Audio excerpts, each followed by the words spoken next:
Denny comes back from blowing an engine, being on fire. Doesn't just, you can tell he's angry, doesn't want to talk about anything, but he's got to deal with parenting things first. That is a fact. I come into the bus and it's 1.5 kids are crying. Jordan's pissed off. A storm is brewing in the world of NASCAR as Denny Hamlin takes a stand against the status quo, igniting a fiery debate that has fans clamoring for change. Hamlin claimed that the sport's leadership has completely lost credibility with its fan base. The veteran driver and 2311 Racing co-owner didn't hold back in his latest episode of Actions Detrimental, where he unleashed a scathing critique of NASCAR's competition leadership. His words cut through the air like a race car at top speed, leaving no doubt about where he stands on the current state of the sport. But what sparked this firestorm? Let's dive into the controversy that has set the NASCAR world ablaze. The match that lit this explosive situation came from NASCAR Senior Vice President of Competition Elton Sawyer. Following the recent Talladega race, Sawyer appeared on Sirius XM NASCAR radio and made comments that left many drivers and fans fuming. Sawyer said, "When you're sitting in race control, you can see our fans standing on their feet. We're 4 wide, in some cases 5 wide, back to single file, and our fans are standing up and cheering. And then you go look at the metrics, and you look at the stats after the race, and you have 67 lead changes among 23 different drivers. When we look at all of that, what are we trying to fix? What's not going the way we would like it?" These words from a top NASCAR executive struck a nerve with Hamlin, who sees a massive disconnect between what leadership believes and what drivers and core fans are experiencing. The Jack Links 500 at Talladega may have featured 67 lead changes on paper, but according to Hamlin and many others, the racing quality was far from thrilling. At the heart of this firestorm lies the superspeedway package, a topic Hamlin has been vocal about for years. The current configuration has created racing conditions where drivers struggle to pull out of line to make passes, resulting in fuel-saving strategies rather than aggressive racing. When you go in there and you kind of brush off what every driver said and has said for quite some time with the superspeedway package, go back 3 years worth of podcasts, I've said we've got a superspeedway problem and we kept ignoring it.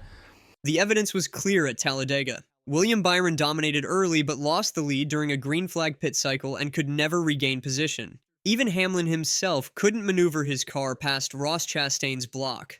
Perhaps most telling was Alex Bowman's fate when he attempted to overtake outside the drafting line on the final lap. He immediately dropped from 5th to 9th position. These racing conditions have sparked calls for a horsepower boost to inject excitement back into races at iconic tracks like Daytona and Talladega. But NASCAR's leadership appears resistant to making significant changes, citing concerns about costs and safety. Hamlin's criticism extends beyond the on-track product to NASCAR's communication approach. The sanctioning body launched Hauler Talk podcast earlier this year, aiming to provide transparency on race control decisions. However, Hamlin believes these media initiatives are doing more harm than good.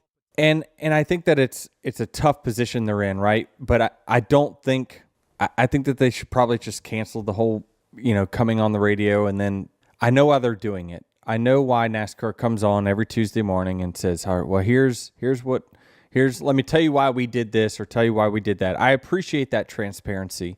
This accusation of manufactured statistics struck a particular nerve with fans. Hamlin specifically called out the green flag passes metric, which he claims doesn't even count passes at the start-finish line, but rather his message was crystal clear.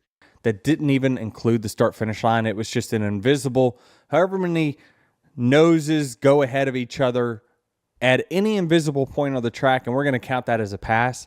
Like, I'm sorry, you're just making something up to look better. NASCAR can't hide behind cherry-picked data when the product on the track isn't delivering. Perhaps the most powerful part of Hamlin's message was his defense of NASCAR's fan base. He recounted a conversation with former driver and Fox Sports analyst Michael Waltrip while golfing. And Michael Waltrip said this to me this weekend. We were golfing, and he's like, I don't understand what everyone's so mad about. Look at the cars are 2x2, and the casual fan doesn't know that they can't pass. I'm like, the amount of casual fans watching us each and every week is 10%. I mean, Our fans are core, man. They know what they're seeing. They're smarter than you think they are. This passionate defense of the fan base underscores Hamlin's belief that NASCAR is making a critical error in assuming viewers don't understand the intricacies of the sport. These aren't casual observers. They're dedicated followers who can spot the difference between genuine racing excitement and a fuel-saving parade. If you're the sanctioning body, if you discredit what your drivers are saying and what core fans are saying, I think you lose some credibility with them. And I think that that's why fan sentiment overall is low on the virtual poll. Jeff Gluck's Good Race poll recorded 61% of voters disliking the Talladega race, while a mere 20% voted positively for the Bristol race. Fan sentiment appears to be plummeting to new lows. Hamlin's criticism wasn't limited to superspeedway racing. He also addressed NASCAR's proposed Run What You Brung concept for the All-Star race at North Wilkesboro Speedway, an idea that was ultimately scrapped. While the opportunity for innovation seemed promising on paper, Hamlin revealed the harsh financial reality that made it impractical. As both a driver and team owner, he calculated that modifying cars for this one-off event would cost teams approximately $2 million in parts and development.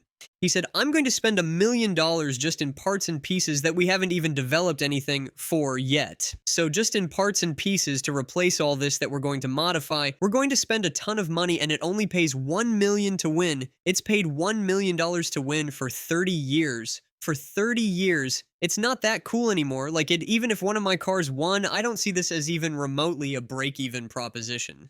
This critique showcased Hamlin's pragmatic side, balancing his desire for innovation with the financial realities facing teams. It also highlighted a growing disconnect between NASCAR's leadership and the economic challenges teams face. Looming over this entire controversy is the persistent issue of the next-gen car's performance across different track types.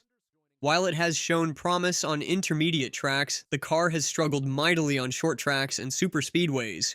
The Bristol race provided stark evidence of these issues, with Kyle Larson leading 411 of 500 laps and only 4 total lead changes occurring during the event.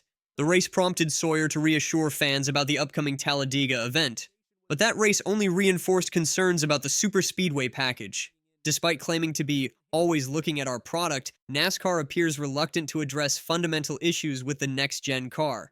Safety concerns persist as well, with incidents like Ryan Preece's airborne flip at Daytona fueling arguments for a revamp of the Speedway package. Amid his criticism, Hamlin offered a suggestion for how NASCAR could improve its communication approach. Rather than dismissing driver and fan concerns, he outlined how Sawyer could have addressed the Talladega situation more effectively.